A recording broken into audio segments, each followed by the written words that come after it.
নয়, কারণ আমার নবী বলেছেন আগামীতে একটা যুদ্ধ হবে, যেই যুদ্ধ হবে হিন্দুদের বিরুদ্ধে এবং মুসলমানদের বিরুদ্ধে। গজওয়াতুল হিন্দ বিশ্বের সমস্ত মুসলমান হিন্দু জাতিকে ধ্বংস করার জন্য, ভারতকে খণ্ড বিখণ্ড করবার জন্য গজওয়াতুল হিন্দের জন্য প্রস্তুত আছে। হয়তোবা এই পুরোহিতের বক্তব্যের কারণে বিশ্বের মুসলমান গজওয়াতুল হিন্দের জন্য প্রস্তুতি নেয় কিনা।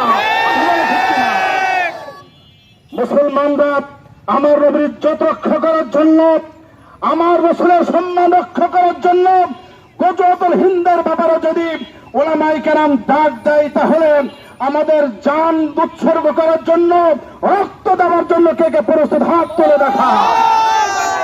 নারায়ে তাকবীর, নারায়ে তাকবীর। রাসূলের অবমান, আওয়াজ করে রাসূলের